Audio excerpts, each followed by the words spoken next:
할렐루야. 할렐루야. 오늘도 주 앞에 전심으로 예배하는 우리 성도님들의 삶에 주님의 은혜와 사랑이 가득하시기를 축복합니다. 오늘은 좀 동화로 예배 설교를 좀 시작해 보려고 합니다. 아기 돼지 삼형제 이야기 들어보셨죠? 아기 돼지 삼형제 모르세요 혹시? 돼지 새끼 삼형제라고 해야지 기억 날까요? 아기 돼지 삼형제. 자, 아기 돼지 삼형제가 이제 좀 커서 엄마로부터 독립하려고 합니다. 집을 나가려고 해요. 그랬더니 엄마가 이 아기 돼지들의 그 삼형제한테 한 가지 주의를 당부시켰어요. 뭘 조심해라? 늑대를 조심해라. 자, 삼형제는 엄마의 당부를 듣고 집을 떠났습니다. 각자 자기가 집을 지을 만한 장소를 고르고 집을 짓기 시작하죠. 첫째 돼지는 빨리 놀고 싶었어요. 그래서 집을 빨리 지을 수 있는 게 뭐가 있을까 고민해 보니까 지푸라기로 집을 지으면 빨리 지을 수 있겠지. 지푸라기를 모아다가 집을 지었어요. 그리고는 지푸라기로 집었으니까 얼마나 포근하겠습니까? 너무 자기 집이 마음에 드는 거예요. 그리고는 이제 만족해서 나가 놀기 시작합니다.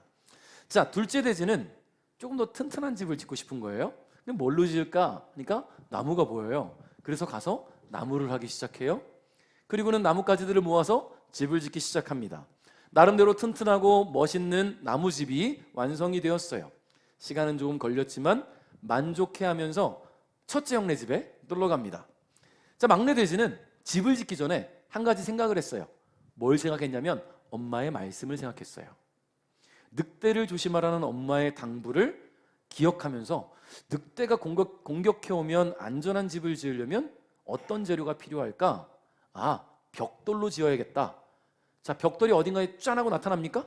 아니죠. 진흙을 구워서 벽돌을 쫙 만들어 놓고 그 구워진 벽돌들을 쌓아서 집을 짓기 시작합니다. 너무나 힘들겠죠. 이 벽돌을 만드는 과정, 굽는 과정, 옮기는 과정 너무나 힘들 거예요. 그런데 이 막내 돼지는요, 엄마의 말씀을 기억하면서 벽돌 하나하나 정성껏 쌓아서 견고하고 완벽한 집을 만들게 되었습니다. 어느 날 늑대가 아기 돼지 삼형제가 독립했다는 소식을 들었어요. 늑대가 굉장히 멋있어요. 슬림한데 아주 잔근육이 가득한 이런 금방이라도 막 달려들어서 잡아먹을 만큼 그런 슬림하고 멋진 잔근육이 있는. 자, 그래서 간만에 돼지 바베큐나 해먹자라는 생각으로 첫째 돼지가 있는 집으로 갔습니다. 늑대를 발견한 첫째는 황급히 집 안으로 숨었어요. 근데 늑대가 숨을 들이마시고 크게 후 하고 보니까 이 집이 지푸라기로 지어가지고 다 흩어져 날아가 버린 거예요. 첫째는 집이 무너져 내린 걸 보면서 급하게 둘째네 집으로 도망갔습니다. 나무로 지었으니 튼튼하겠지. 근데 아까 우리 봤잖아요. 늑대는 굉장히 단련을 많이 한 녀석이었어요. 또 숨을 크게 들이마시고 후 하고 불었더니 이 나무로 지은 집도 와르르 무너지기 시작합니다. 첫째와 둘째는 다급하게 막내의 집으로 도망쳤습니다. 막내 집은 뭘로 지었다고요? 자, 큰 소리로 뭐라고요? 벽돌로 지었어요. 그래요. 벽돌로 지었으니까 안전하겠지. 심지어 이 막내 돼지가 벽돌 하나하나를 정성껏 쌓아 올렸기 때문에 절대 무너질 수가 없는 거예요. 첫째와 둘째는 막내의 집에 들어가서 숨을 죽이고 무서워서 바들바들 떨고 있었습니다. 그때 늑대가 이 막내 돼지의 집에 향하기 시작합니다. 의기양양하죠. 한 마리도 아니고 두 마리도 아니고 세 마리를 먹을 수 있으니까 얼마나 좋겠어요. 그렇게 두 번의 방법으로 집을 무너뜨린 것처럼 이제 저 막내 돼지 집에 가서 또 내가 불어 없애야지. 그 집 앞에 딱 도착했는데 막내 돼지는 그 집 앞에서 당황할 수밖에 없었어요. 누구에게도 질 것 같지 않은 근육 돼지가 앉아 있는 거예요. 막내 돼지의 모습이에요. 자, 어떻게 이렇게 근육 돼지가 될 수 있었을까?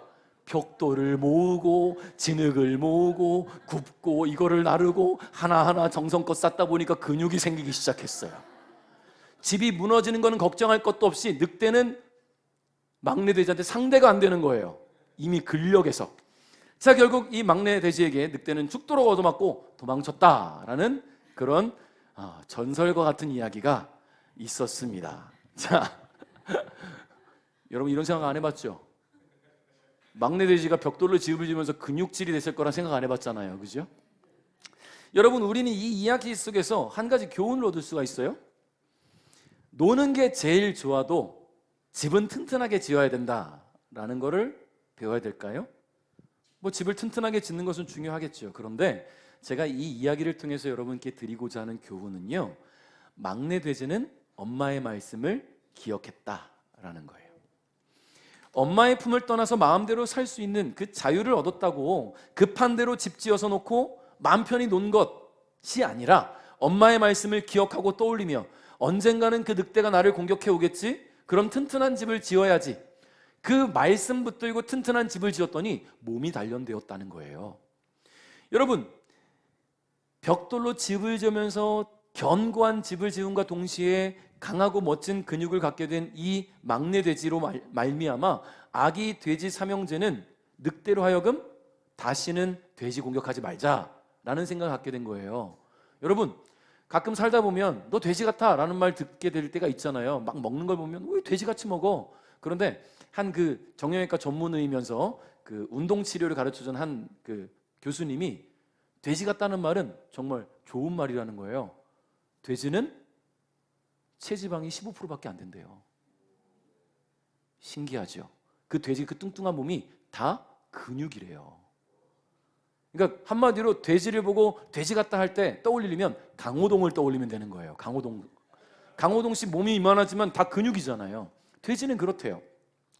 여러분, 오늘 우리가 기억해야 될 것은 엄마의 말씀을 기억했던 막내 돼지가 안전할 수 있었던 것처럼 우리는 하나님의 말씀을 기억해야 된다라는 겁니다. 여러분이 하나님의 자녀예요? 하나님의 자녀는 예수 그리스도를 주님으로 시인하고 그 하나님께서 예수 그리스도를 죽은 자 가운데서 살리신 것을 믿고 그 예수 그리스도가 내 삶의 주인이신 것을 고백하며 영접한 사람입니다. 이런 사람들에게는 하나님의 은혜가 주어졌어요. 그게 뭐냐? 구원이에요. 할렐루야. 구원을 우리가 받게 된 거예요. 그런데 여러분, 우린 여기서 끝나면 안 된다는 거예요.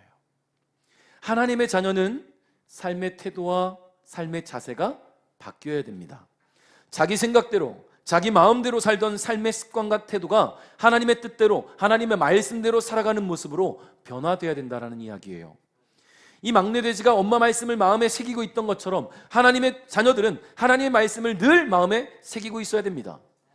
또 이 막내 돼지가 벽돌 하나하나를 굽고 정성껏 쌓아 올린 것처럼 하나님의 자녀는 말씀 한 구절 한 구절을 정성껏 마음에 쌓으며 하나님의 뜻을 분별함과 동시에 언제든 우는 사자와 같이 우리를 공격하려고 삼킬 자를 찾는 그 사탄 마귀의 영적 공격을 우리는 대비해야 된다.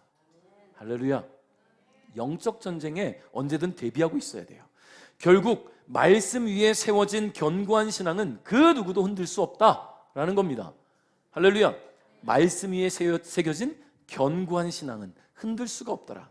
여러분, 모퉁이 돌이란 말 들어보신 적 있지요? 모퉁이 돌. 모퉁이 돌이 실제로 어떤 건지 아세요? 이런 거예요. 건물의 기초석이 되는 끝부분에 크고 단단하고 안전한 돌을 놓고 그것을 기준으로 건물을 지었다고 합니다. 과거에. 자, 이 돌이 잘못 놓이면 어떻게 될까요? 건물이 삐딱하게 지어지겠지요. 이렇게 놓아져야 될 돌을 놓으면 이렇게 건물이 딱 지어질 텐데 돌을 이렇게 놓으면 남의 땅에 침범할 수도 있는 거예요. 기초석을 잘못 놓게 되니까. 그러니까 모퉁이 돌을 안전하게, 견고하게, 똑바로 세우는 것이 건물을 지을 때 가장 중요한 시작이 되는 것입니다. 여러분, 성경에서 모퉁이 돌은 누구를 상징할까요? 그래요. 예수님을 상징합니다. 시편 118편 22절에 건축자가 버린 돌이 집 모퉁이의 머릿돌이 되었나니 라고 기록되어 있고요. 이사야 28장 16절에 보라, 내가 한 돌을 시온에 두어 기초를 삼았노니 곧 시험한 돌이요 귀하고 견고한 기초돌이라 라고 기록하고 있고요. 에베소서 2장 20절은 같이 읽어봅니다. 시작.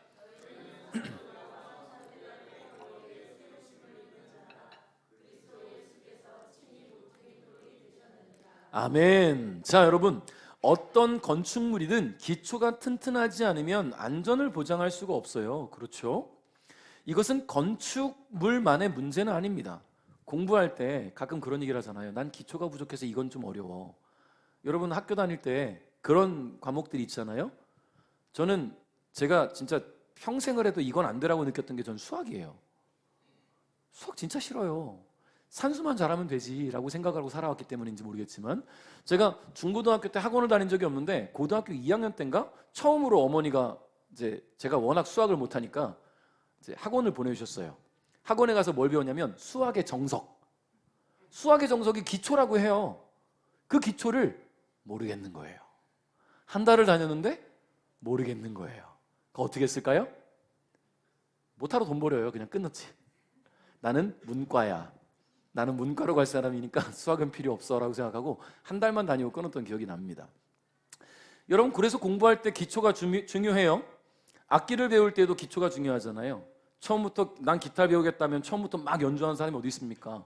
제가 우리 권태영 목사님 지난주에 특송 연주하셨지만 볼 때마다 신기해요. 왜냐하면 기타를 전혀 못 치던 분이 유튜브 봐가면서 코드 하나씩 연습을 하시고, 저는 제일 신기한 게 하모니카를 불면서 연주하는 게 전 진짜 신기하거든요. 전 안 되거든요. 왜냐하면 제가 기타는 집사님보다 조금 더 잘 칠 수는 있어요. 근데 저는 한 번에 두 가지를 못해요. 이거를 불면 이게 멈추고 이걸 치면 이게 안 나오고 그러거든요. 근데 같이 되는 게 너무 신기한데, 기초가 돼야 된다는 거예요, 한마디로. 제가 군 생활할 때 동기 중에 급양중대에 있던 친구가 있습니다. 이 친구가 2등병 때 걔가 뭐 하는지 보니까요, 달걀 하나 쥐고 칼 하나 쥐고 맨날 달걀을 이렇게 요것만 하고 있어요. 한 달 내내. 뭐 하는 거냐니까 사과 깎는 연습을 하는 거예요. 달걀 쥐고 이렇게. 이게 뭐냐면 사과 돌려깎기라는 건데, 사과를 위에 아래 잘라내고 슉슉슉슉슉슉 몇 초 만에 끝나요. 근데 그거를 한 달 동안 달걀 쥐고 이걸 해서 달걀 껍데기가 막 맨들맨들해질 때까지 하는 거예요. 그래야 손 안 다치고 사과를 깎는다는 거죠. 신기하지 않습니까? 이렇게 사과 깎으실 수 있는 분? 여기 한 분 계세요. 박미선 집사님 그렇게 깎을 수 있대요. 신기하죠? 그래서 저는 물어봤죠. 집사님도 계란 가죽 했습니까? 했다는 거예요. 잘 깎고 싶으니까. 그렇지 않습니까? 여러분, 기초가 안 되면 나아갈 수가 없어요. 여러분, 운동도 마찬가지입니다. 요즘 러닝 열풍이잖아요. 러닝 열풍인데 나도 러닝 해야 되니까 이제 좋은 신발부터 맞추고 땀 잘 흡수되는 그런 옷 맞추고 좋은 보호대 차고 요거 다 준비하면 러닝이 됩니까? 아니에요. 기본 근력을 길러야 돼요.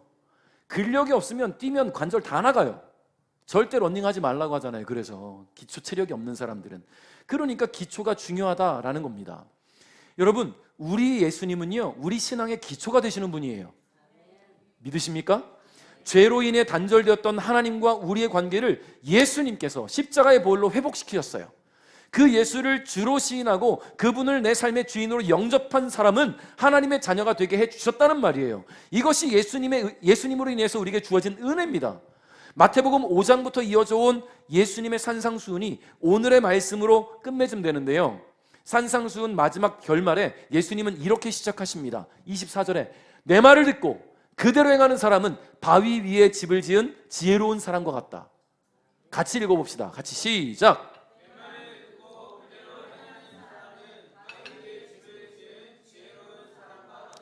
아멘. 자, 예수님 뭐라고 시작합니까? 내 말을 듣고 라고 이야기한단 말이에요. 예수님의 말씀을 듣고. 그럼 예수님이 하신 말씀들이 뭐가 있을까? 이 산상수훈의 시작이 뭐였습니까? 팔복이었어요. 그렇죠? 팔복을 시작으로 선포하신 그 산상수훈의 모든 말씀들, 예수님의 말씀은 자신을 드러내는 말씀이 아니었습니다. 신기하게도 예수님은 말씀을 통해서 하나님을 드러내셨고 하나님의 나라를 선포하셨고 하나님 나라에 합당한 백성들은 어떻게 살아야 되느냐, 이것을 선포하셨습니다. 그렇다면 그러한 예수님의 말씀을 들을 때 어떤 사람은 그 말씀이 그 마음에 새겨져서 신앙의 기초가 됩니다. 많은 유대인들이 예수님 말씀을 듣고 회개하고 세례받고 하나님의 나라 백성이 되었단 말이에요. 그런데 그렇지 않은 사람들이 있었어요. 누가 있었냐면 바리새인과 율법학자들은 예수님이 전하는 그 말씀을 들을 때 거부했어요. 들리지가 않는 거예요. 왜냐하면 자기가 갖고 있는 자신의 신앙과 대립되고 부딪히니까. 율법대로 살아온 그들에게 예수님 말씀은 거짓이요, 이단이요, 신성 모독이었기 때문에 받아들여지지가 않는 거예요. 그러니까 이 사람들은 예수님 말씀을 거부하고 외면하고 더 나아가 예수님을 핍박하고 죽이는 데까지 나아가지요. 여러분, 이상합니다.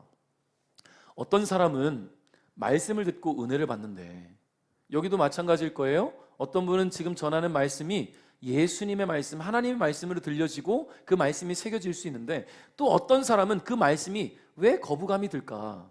왜 다를까? 곰곰이 생각해 봤는데요, 기준이 다르기 때문이더라고요. 예수님의 말씀, 즉 하나님의 말씀이 삶의 기준이 되는 사람은 선포되는 말씀이 하나님의 말씀으로 들려집니다.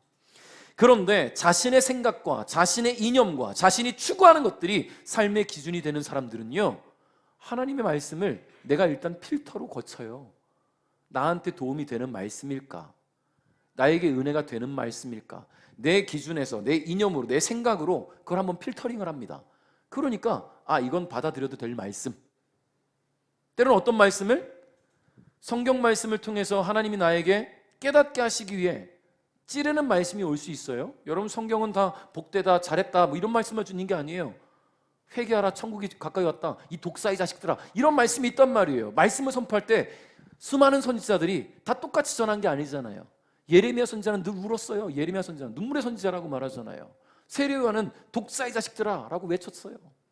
다 달라요. 그런데 그 기준은, 이들이 전하는 말씀의 기준은 하나님이었지만, 듣는 사람들은 자신의 생각이 기준이 된 사람들이 하나님 말씀을 거부하는 거예요. 내 생각이 앞서기 때문에.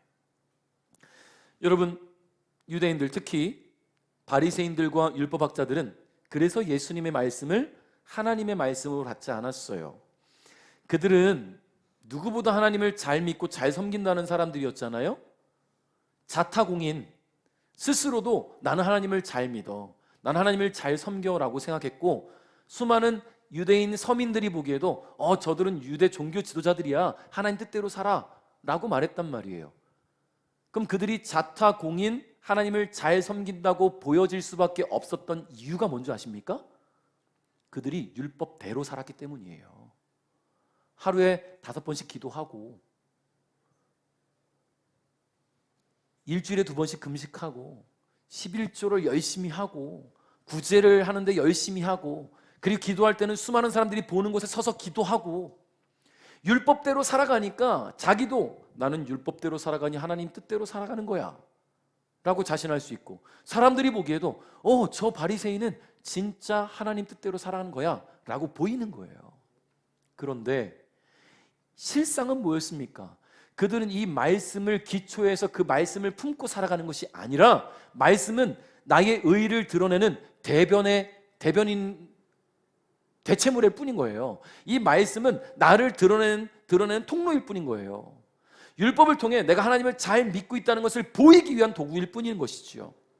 결국은요, 자신을 드러내고 자신의 의의를 드러내므로 내가 하나님 앞에서 얼마나 견고하고 단단한 신앙을 가지고 있는지 하나님과 세상과 사람들에게 보이는 것에서 만족을 느끼는 것, 결국 자기 만족을 위한 신앙인 것이죠. 이렇게 말씀드릴 수 있는 이유가 있습니다. 28절 29절에 증거하고 있는데요, 같이 읽어볼까요? 시작.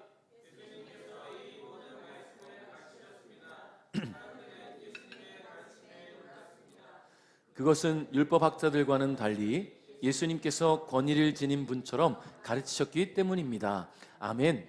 여러분, 예수님이 공생애를 시작하시고 말씀을 전하시기 전까지는 이 수많은 유대인들은 누구 말씀을 들었어요? 서기관들, 율법학자들, 그들이 전하는 말씀을 들었고, 그리고 율법대로 살아가는 모습들은 누굴 보면서 배웠어요? 바리새인들의 모습을 보고 배웠단 말이에요.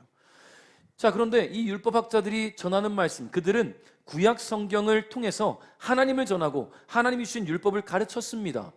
일반 서민들에게는 허락되지 않은 말씀이 주어져도 읽지 못해요. 문맹이니까. 종교적 기득권을 가지고 있는 자신들에게만 허락된 것처럼 여기는 그 구약 성경과 율법에 의거해서 사람들에게 하나님을 가르쳤단 말이에요. 그런데 사람들이 예수님의 말씀을 듣고 보니 그 이전에 내가 들었던 율법학자들이 전했던 말씀과는 다름을 느낍니다. 무엇이 다름을 느꼈을까요? 왜 다르게 느꼈을까요? 율법학자들이 전했던 말씀은 말씀 그 자체가 아니라 구약의 전통, 하나님께 주신 말씀 그대로가 아니라 구약과 전통에 의존하여서 성경을 해석해온 그들 자의적인 필터링이 있었는 거예요. 나를 드러내야 되니까. 그렇게 필터링되고 재해석된 말씀이 전해졌으니 사람들에게는 좋은 말씀일 수는 있어요. 좋은 교훈일 수는 있습니다. 그런데 예수님 말씀을 듣고 보니까 영적 권위가 느껴지는 거예요. 예수님에게서는. 그 이전에 율법학자들에게서는 보지 못했던 권위, 말씀이 말씀 그대로 선포될 때 하나님이 느껴지는 거예요. 여러분, 그게 원래 정답이잖아요. 하나님 말씀이 선포되면 하나님이 느껴져야 되는 거예요. 이것이 하나님 말씀으로 들려줘야 되는데 사람의 말로 들리는 것이 왜입니까? 그 말씀을 해석하고 필터링 거쳐서 사람들에게 선포하는 사람들의 그 생각이 있기 때문인 겁니다. 여러분, 요한복음 14장 10절 말씀에 예수님 이렇게 말씀하셨단 말이에요. 같이 읽어볼까요? 시작.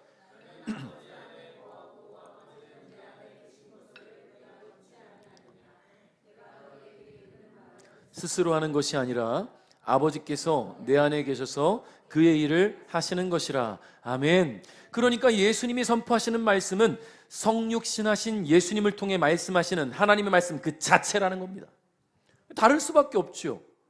말씀을 읽고 자기의 편에 따라서 자기를 드러내기 위해서 연구하고 선포하는 사람과 그 말씀 그대로 하나님께서 말하게 하심에 따라 선포하는 예수님, 다른 거지요.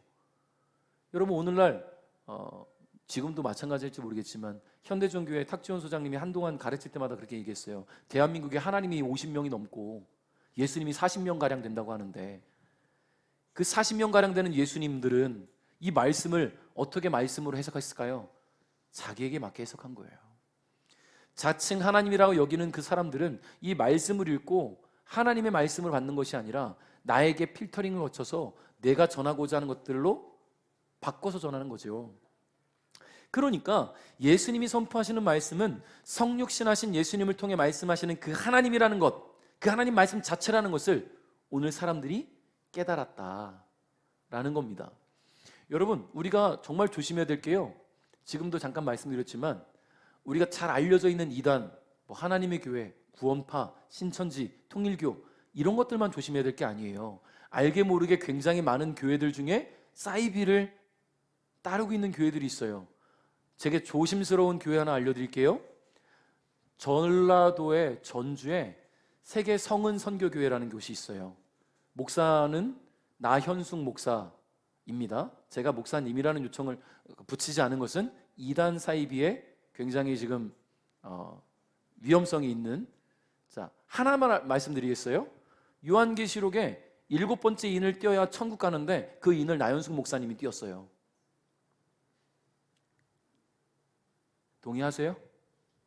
그 인을 뗄 수 있는 자가 나현숙 목사예요.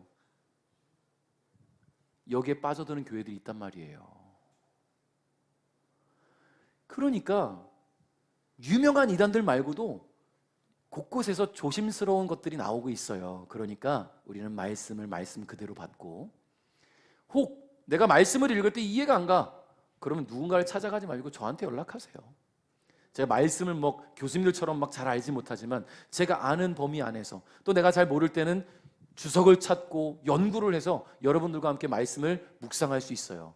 담임 목사를 떠나지 않길 바랍니다. 왜냐하면 그렇게 성경 모임 가다가 빠져드니까. 자, 그러니까 여러분, 오늘 우리는 하나님께서 주시는 말씀이 내 안에 심겨지기를 기대하시길 바랍니다. 사람들이 다름을 느낄 수 있었던 것, 그 말씀 자체가 선포될 때 뿜어져 나오는 영적 아우라가 예수님께 있었다. 그 예수님께는 신적 권위가 느껴졌다라는 것입니다. 그래서 예수님 말씀을 우리는 기억해야 됩니다. 내 말을 듣고 라고 말씀하시는 그 말씀, 예수님의 말씀을 듣는 것, 그것이 시작이 돼야 됩니다. 오늘 예배 나오신 여러분, 말씀을 듣는 거에서 시작이에요. 그 말씀을 듣고 마음에 새기고, 그리고 그 말씀의 명령대로 순종하는 것은 그 다음 문제입니다. 듣지 않으면 이게 무슨 소용입니까?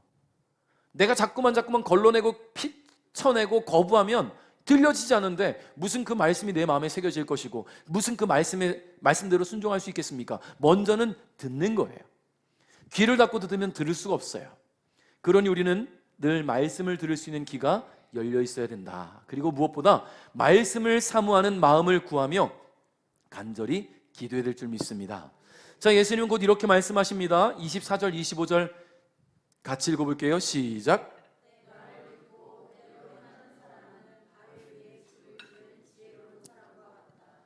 비가 내리고 홍수가 나고 바람이 불어 그 집에 몰아쳐도 그 집은 무너지지 않았다. 왜냐하면 그 집은 바위 위에 지어졌기 때문이다. 아멘. 자, 예수님은 본격적으로 당신을 통해 선포된 말씀의 영적 권위에 대해서 말씀하십니다. 내 말을 듣고 그대로 행하는 사람은 바위 위에 집을 지은 지혜로운 사람 같다. 자, 그럼 말씀대로 행하지 않고 멋대로 행한 것은 지혜롭지 않다는 얘기잖아요. 어리석다는 얘기예요. 여러분, 서두에 말씀드렸던 이 아기 돼지 삼형제 이야기가 좀 도움이 될 것 같아요. 첫째 돼지가 지은 지푸라기로 지은 집, 한순간에 없어졌지요. 둘째 돼지가 지은 나무로 지은 집, 견고하지 못해서 또 무너졌습니다. 그러나 막내 돼지가 지은 집은 벽돌로 꼼꼼하게 지었기 때문에 무너지지 않았어요. 우리는 여기서 두 가지 주목해야 될 게 있습니다. 하나, 막내 돼지는 독립하는 아들들에게 전한 엄마의 말씀을 마음에 새겼다라는 것. 야가 아니라 죄송해요. 자, 여러분, 물론 동화 내용에 엄마가 늑대를 조심해라고 막 일일이 가르쳤는지는 확인되진 않아요. 그런데 생각해 보세요. 여러분들이 자녀를 잘 키워서 20살 된 자녀가 나 이제 독립할게 그러면 당부해야 될 게 얼마나 많겠어요. 애가 몸은 컸지 아직은 어리잖아요, 엄마에게는. 그러니까 모르는 사람 조심해. 집 계약할 때 꼼꼼히 잘 봐야 돼. 사람들과 어울릴 때 너한테 도움되는 사람들 꼭 만나. 얼마나 잘 당부하겠습니까? 이 엄마는, 돼지 엄마는 그것을 당부했을 거예요. 늑대를 조심해라. 그 하나로 끝났어요. 늑대를 조심하기 위해서는 뭘 해야 될까를 고민하는 거예요. 늑대를 조심하려면 어떻게 해야 될까를 이 막내 돼지는 고민한 거예요. 늑대를 피해 다니는 것만이 능사가 아니다. 그러면 그 말씀을 기억하고 튼튼한 집을 짓자. 그 집을 짓다가 근육돼지가 된 거잖아요. 그러니까 말씀을 내 마음에 심고 그 말씀을 내가 내 마음에 새기고 그 말씀대로 순종하기 위해서 내가 어떤 것을 행할 수 있을까? 매일매일 성경 5장씩 읽자. 우리 교회에서 하고 있는 것, 그걸 따라가 보는 것도 괜찮아요. 아니면 나는 성경 교회에서 가는 것처럼 따라가되 난 지혜의 말씀이 필요하니까 잠언은 따로 더 읽어봐야 되겠다. 읽는 거 좋아요. 그리고 요즘은 좋은 유튜브에 목사님 좋은 말씀들이 얼마나 많아요? 나는 매일매일 견디기 힘드니 주일 목사님이 설교한 말씀을 한 번 더 듣자. 아니면 그걸 부족하면 다른 유명한 목사님 말씀을 한 번 더 들어보자. 말씀을 자꾸만 내가 듣는 거예요. 그래서 귀를 자꾸만 여는 거죠. 말씀이 선포될 때 그 말씀이 내 안에 새겨질 수 있는 그런 우리의 신앙의 기초를 다지는 거예요. 보세요. 지금 보세요. 이 막내 돼지가 엄마 말씀에 늑대를 조심하라는 그 말씀 하나를 가지고 뭘 할까 고민하다가 벽돌을 굽고 벽돌을 나르고 벽돌로 쌓고 이 모든 과정을 하면서 건강해진 것처럼 우리가 하나님 말씀을 내가 어떻게 심을 수가 있을까를 고민하기 시작하면 하나님께서 지혜를 주실 줄 믿습니다. 가장 중요한 것은 그 말씀의 기초에 우리가 서야 된다는 거예요. 자, 그리고 또 하나 기억해야 될 게 있어요. 이 막내 돼지를 통해서. 자, 막내 돼지가 벽돌로 집을 지었어요? 아무데나 지었을까요? 그렇지 않잖아요. 벽돌 잘 구워놓고 벽돌 잘 옮겨서 모래 위에 쌓으면 무너져요. 터가 중요하잖아요. 그래서 여러분, 제가 지은 건물이 여기 바로 근처에 있어요. 제가 기독병원 연세대 의과대학 학생들 기숙사를 제가 지었거든요. 제가 벽돌 날랐어요. 거기 3층 4층 벽돌 제가 나른 거예요. 자, 제가 알바할 때 노가다 한다고 거기 가서 벽돌 날랐는데 벽돌 나른 것만 가지고 내가 지었다고 이렇게 자신 있게 얘기하는 그런 사람도 있듯이, 여러분, 벽돌을 날랐는데 안 무너지고 잘 있잖아요. 내가 잘 날라서 그럴까요? 터가 괜찮은 거예요. 기초가 튼튼하니까 안 무너지고 있는 거예요. 그러니까 여러분, 벽돌로 집을 짓느라 시간은 많이 소요된 이 막내 돼지가 만약에 모래 위에 집을 지었다면 아무리 열심히 집을 지어도 비가 조금이라도 오면 바로 땅이 젖으면서 무너질 수밖에 없지요. 막내의 집은 무너지지 않았어요. 그렇다는 것은 막내의 집은 좋은 집터를 구했다는 거예요. 그리고 기초공사를 아주 잘했다는 거겠지요. 아까 말씀드린 것처럼 모퉁이 돌을 잘 놓았다라는 거예요. 반석 위에, 모래가 아닌 반석 위에 집을 지었다라는 것이죠. 여러분, 예수님의 말씀이 우리의 삶의 터가 되어야 될 줄 믿습니다. 예수님의 말씀으로 우리의 신앙의 기초 공사를 잘 다지시기를 주님의 이름으로 축복합니다. 여기서 한 번 더 막내돼지가 벽돌을 꼼꼼히 쌓으면서 정성껏 지으면서 힘이 길러지고 단련된 근육 돼지가 된 것처럼 우리는 이 말씀을 기초로 해서 말씀을 끊임없이 묵상하고 끊임없이 읽고 끊임없이 연구하고, 여러분 그것이 우리에게 있을 때 말씀이 내 안에 단단한 벽돌이 되는 거예요. 한 번 읽고 끝나지 마십시오. 주일날 교회 와서 오늘 목사님이 선포한 말씀 오늘 좋았어, 은혜로웠어, 이제 나는 한 주일을 살아갈 힘을 얻었지, 그렇게 안심하지 않기를 바랍니다. 다시 또 들으셔도 돼요. 우리 유튜브 있잖아요. 제가 또 올려요. 열심히 들으세요. 그리고 매일매일 말씀을 읽으세요. 제가 아침마다 말씀 한 구절씩 띄워드리고, 우리 장로님이 좋은 말씀을 또 여러분에게 도전이 되는 말씀을 주시잖아요. 끊임없이 읽으시고 묵상하십시오. 오래 안 걸려요. 5분 10분이면 된단 말이에요. 그 5분 10분의 묵상으로 여러분의 하루가 주님과 함께한 하루가 될 수 있기를 바랍니다.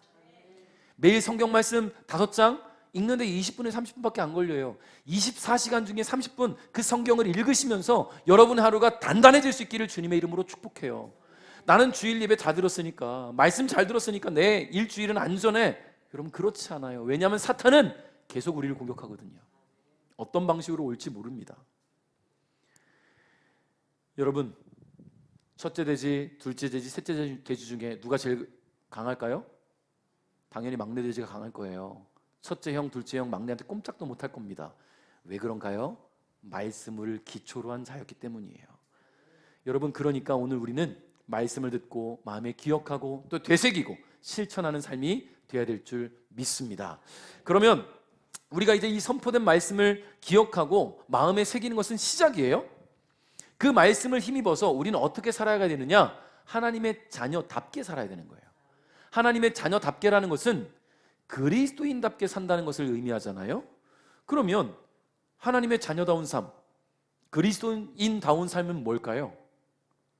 주님과 소통하는 삶이죠. 여러분의 자녀들이 성장기에 부모님과 소통하면서 지냈잖아요. 뭐 사춘기에는 조금 대화가 단절되긴 하지만 그 시기가 지나면 다시 소통해요. 남의 집 자식이 우리랑 막 대화하지 않잖아요. 내 자녀니까 대화하는 거예요. 내 자녀기 때문에 자녀가 이야기하는 것을 부모는 귀 기울여 듣고 필요를 채워줍니다. 하나님과 우리의 관계는 아버지와 자녀의 관계잖아요. 소통해야 돼요. 매번 얘기해서 질린다고 해도 어쩔 수 없어요. 이건 계속 얘기할 수밖에 없어요. 목사에게 전하라고 한 게 그거잖아요. 기도하십시오. 할렐루야. 주님과 소통하는 것은 기도밖에 없습니다. 그리고 매일 하나님을 알아가는 삶이 되어야 됩니다. 그게 그리스도인의 삶이에요. 하나님을 알아가는 방법 너무 간단해요. 요거밖에 없어요. 성경을 읽으십시오. 하나님의 말씀을 읽지 않으면서 하나님을 알아가는 방법 없습니다. 말씀을 통해 하나님이 하신 일들을 묵상하고 그 말씀 속에서 내게 주신 하나님의 뜻을 분별해 나가야 된다는 거예요. 그러므로 매일 말씀을 읽으시기 바랍니다. 그러면 말씀을 듣기는 듣는데 건성으로 듣고 흘려듣는 사람들 분명히 있어요. 즉 말씀을 듣기는 했는데 삶으로 실천되지 않는 사람들 어떻게 되느냐? 예수님 뭐라고 말씀하시는지 볼까요? 26절 27절 같이 읽습니다. 시작.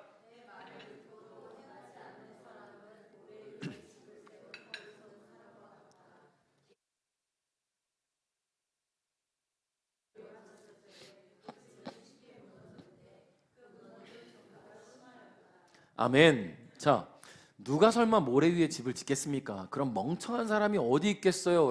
라는 생각이 들겠지요. 그런데 우리는 얼마 전에 광명에 싱크홀을 봤어요. 그렇죠? 안전하지 않은 것을 완벽하게 조사하지 못했지요. 강동구에도 싱크홀이 발생했어요. 지하철 공사 때문에 주변 집안이 무너지면서. 그리고 지난 여름 폭우에 의한 집안 침해로 무너진 가평의 한 편의점도 봤단 말이에요. 이게 지금 우리 살아가는 삶에서 보여지는 것들이에요. 안전한 듯 보였으나 완벽하지 않았더라. 그러니까 우리는 옛말에 속담 중에 이런 말이 있잖아요. 돌다리도 두드려보고 건너라. 여러분 돌다리 못하러 두드립니까? 했더니 성수대교 무너졌잖아요. 안전하지 않은 거예요. 제가 전에 그 모임이 있어서 천안에 갈 때 제 아내가 급하게 전화 온 적이 있거든요. 천안 가는 길에 선거 쪽이었나? 입장 쪽이었나? 거기서 공사 중인 다리가 무너졌어요. 천안 가는 길에. 제가 혹시 거기 지나가지 않았을까 걱정돼 전화가 왔어요. 저는 이제 운전 중이니까 몰랐죠. 그 높은 다리를 짓는데 일순간에 무너져 내리고 사람이 죽었단 말이에요. 여러분, 이런 일이 왜 벌어집니까? 기초를 안 잡아서 그래요. 가장 중요한 기초를 제대로 안 다져놨으니까. 여러분, 이러한 일련의 사건들을 우리가 인재라고 말하잖아요. 그렇듯이 우리가 예수님 말씀을 듣고도 그 말씀대로 행하고 실천하지 않는 것은 결국 신앙적 어려움과 문제를 자초하는 겁니다. 내 스스로가 만드는 거예요. 예수님 말씀처럼 모래 위에 집을 짓는 사람이 실제로 있겠습니까? 그런 어리석은 사람이 실제로 존재할까? 그런데 여러분, 방심하는 순간 잠깐이에요. 아차하는 순간 무너져 내린다는 것. 우리의 신앙도 마찬가지입니다. 방심하지 말아야 됩니다. 아차하는 순간 무너져 내리는 건물처럼 우리의 신앙도, 우리의 삶의 방향도 무너져 내릴 수 있음을 알아야 될 줄 믿습니다.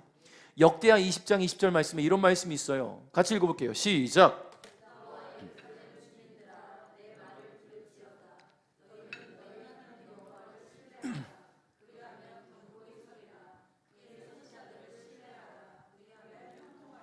할렐루야. 여호와를 신뢰하는 자가 견고히 선대요. 여호와를 신뢰하는 자, 즉 말씀에 입각한 삶을 살아가는 사람들 견고히 서리라. 그 다음 말씀이 뭡니까? 선지자들을 신뢰하라. 그리하면 형통하리라. 선지자, 하나님 말씀을 받고 증거하는 자들. 여러분, 오늘 제가 목회자로 세워진 것은 하나님께서 세우신 거예요. 제가 이 말씀을 가지고 제 입맛대로, 제 뜻대로 선포했다면 하나님이 저를 벌하실 겁니다. 하나님이 저에게 큰 벌을 내리실 거예요. 제가 그 벌 받고 싶지 않아서 기도하고 묵상하고 열심히 준비하고 말씀을 선포하니 하나님께서 저를 통해 여러분에게 하나님 말씀을 증거하실 겁니다. 그 말씀을 전하는 저를 신뢰해 주시기를 주님의 이름으로 축복해요. 뭐라고 말하면 형통하리라 라고 말한단 말이에요. 형통한다는 말은 성공한다는 뜻입니다. 또 번영한다는 뜻이에요. 번영한다는 말을 찾아보니까요, 번성하고 영화롭게 된다는 뜻이 있더라고요. 번성한다는 말은 삶이 잘 된다는 말이고, 영화롭게 된다는 것은 하나님을 드러내게 된다는 이야기예요. 여러분, 주의 종을 신뢰하고 함께 소통하고 말씀을 나누고 그 안에서 영적 교류를 이룰 때 여러분의 삶에 하나님의 영화로운 은혜가 있을 줄 믿으시기를 바랍니다. 그러므로 오늘 선포된 말씀을 내게 주신 말씀 레마라고 받으시고, 나에게 주신 말씀이야, 이 말씀을 내가 마음에 품고 살아갈 거야 라고 기억하시면서 하나님의 자녀다운 매일의 삶을 살아갈 수 있기를 바라겠습니다. 말씀을 맺겠습니다. 하나님은 친히 우리의 삶의 모퉁이 돌이 되어주셨습니다.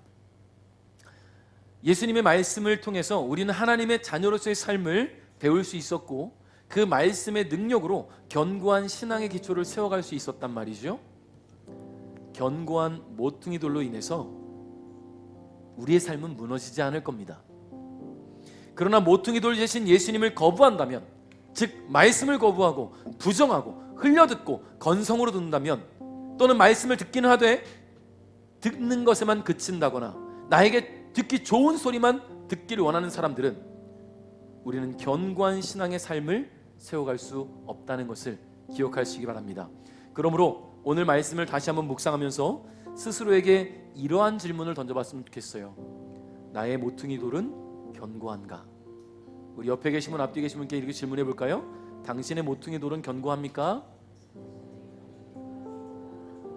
그 모퉁이 돌은 예수님이시고요, 그 예수님의 말씀이고 바로 오늘 우리가 살아가는데 신앙이 기초되게 되는 하나님인 줄 믿습니다. 여러분, 다시 말해, 나는 예수님의 말씀을 잘 귀담아 듣고 있는가? 나는 예수님의 말씀대로 실천하고 있는가? 스스로를 돌아보면서 혹 부족하거나 연약함이 느껴질 때는 더욱 간절히 사모하고 기도하며 성령의 도우심으로 더욱 견고히 하나님의 사람으로 세워져 갈 수 있기를 주님의 이름으로 축복합니다. 때로는 나 혼자 지치고 힘들 때, 그래서 하나님이 공동체를 주신 거예요. 베델교회 공동체를 주신 이유가 그거예요. 남성 목장, 여성 목장 서로에게 힘이 되어줄 수 있길 바라요. 어려울 때 내가 마음에 좀 부담이 있고 기도가 안 돼요. 사랑하는 지체들에게 요청하십시오. 기도해달라고. 다 오픈하고 얘기하라는 게 아니에요. 기도해줘, 나 요즘 힘들어, 한마디면 되잖아요. 저에게도 마찬가지고. 그렇게 우리 공동체를 주신 주님께서 우리를 통해 하나님의 놀라운 은혜의 공동체를 세워나가게 될 줄 믿으면서 우리 주 앞에 말씀으로 깊이 서는 우리 배대 가족 모두가 될 수 있기를 주님의 이름으로 축복합니다.